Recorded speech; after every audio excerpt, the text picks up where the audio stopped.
This.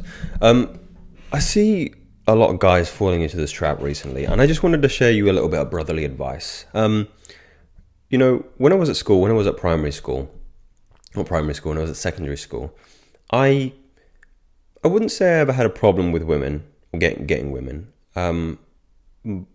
but I think for all intensive purposes, if you're looking outside in, and you could have said who would be successful with women, nobody would have picked me. Not saying that I'm successful with women, but let's say people would have thought I'd be poor with women, particularly because of my height, right? So I'm like 5'8", which is under average for a guy, right?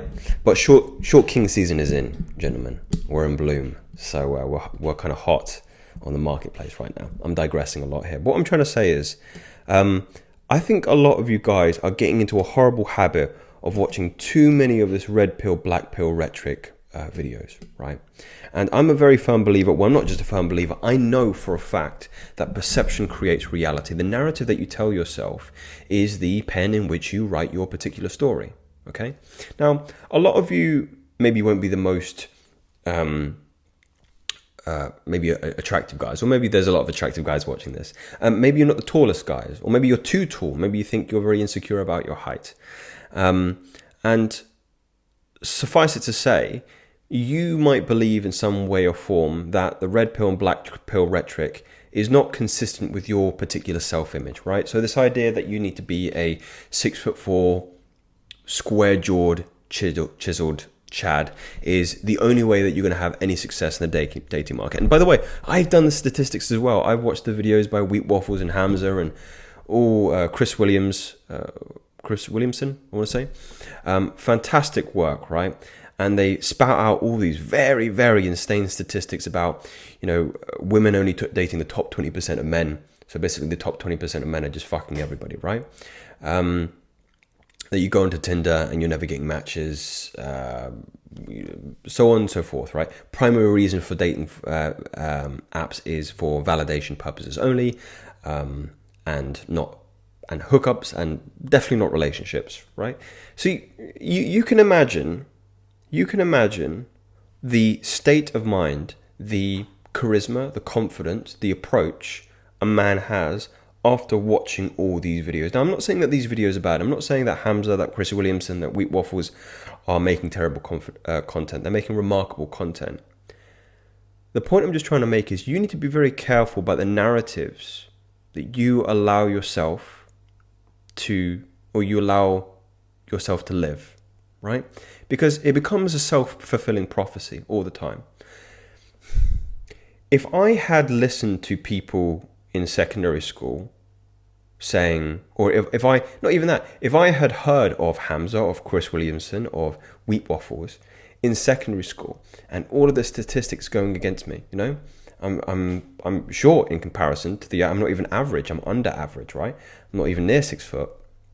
I wouldn't say I'm the most unattractive guy, but I certainly wouldn't put myself in the category of those individuals that have things like, hunter eyes and square chiseled jaws, right? And if I had known all of that when I was 15, 16, I would have never had the confidence, never had the charisma, never had the wherewithal to get my first girlfriend at that time, who was, in my opinion, very, very attractive. And I think socially considered, quite an attractive woman, right? But for all intensive purposes, if you go by the rhetoric and the logic and the narrative of these other YouTubers and the dating market and all the statistics, it's incongruent, right?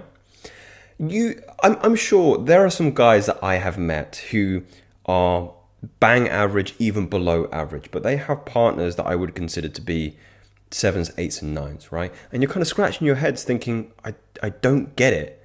There's this ginger guy who's balding. I don't know if any of you know Owen Cook, or RSD Tyler, I think is his synonym. It's not synonym. Call sign. Let's call it call sign. Again, this guy is not very tall, ginger, bald, big bushy ginger beard, glasses. Not the most attractive, like nowhere near what the black pillars consider to be attractive. And yet this guy is a PUA artist, and he's very, very charismatic, got great energy about him, lots of confidence, and he can partner up with very, very attractive women, right? And he's a great, great example of not following this narrative and writing your own story for how you want to ultimately live your life. So I guess I'm speaking to individuals who are particularly having trouble dating at the moment, right? If you're a guy, you're not having a lot of luck, and you're starting to go down this very dangerous rabbit hole of MGTOW, of red pill, of black pill, of turning your back from women because your feed is just filled with fresh and fit, with pearly things. Again, great content, guys. Well, not fresh and fit, maybe. I don't fuck with them too much. I think they are certainly clout chasers, maybe even pearly things sometimes. But again, anyway, great content, very, very popular. There's a reason these guys are popular. If your feed is full with those kinds of narratives, you're hurting yourself so badly. You're just knocking your confidence down to the ground, and you're never going to be able to put yourself in an opportunity to come from a place of abundance, of confidence, of charisma, right?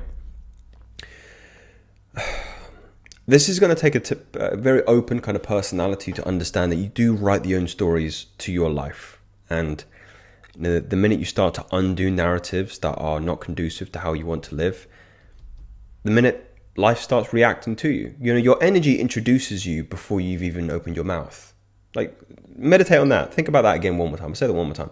Your energy introduces yourself before you even open your mouth, right? So if you're going into social contexts and you've just been you've just watched a 2-hour video of, pearly things or fresh and fit telling you, all this nonsense, not nonsense, but all these statistics that aren't in your favor. Of course, you're going to carry yourself with this energy of almost like a victim, right? That the odds are always against you. Things are never going to happen for you. You're never going to be able to find that, what would you say, needle in the haystack opportunities where actually you do have power. You do have influence that you can impact the world on. You can change your life circumstances. And I've seen it happen,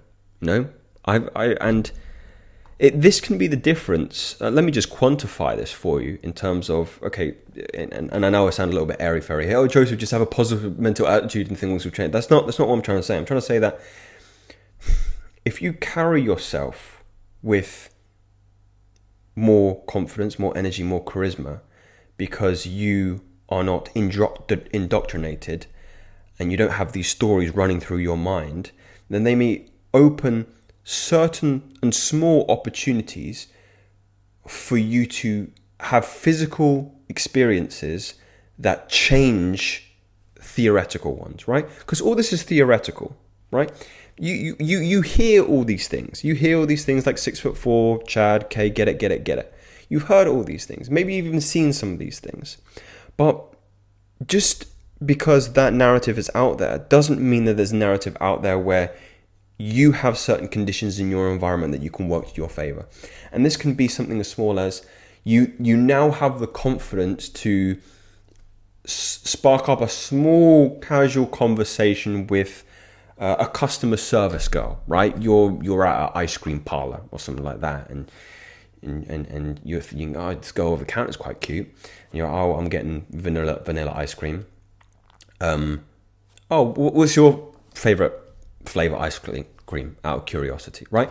Just something small, and believe me, just having the confidence to be able to open up a conversation like that might be maybe she answers you. Maybe it's a pleasant experience. You go, oh, my favorite flavor's mint chocolate chip. She looks at you in the eyes, she gives you a small smile, and she carries on the conversation, right?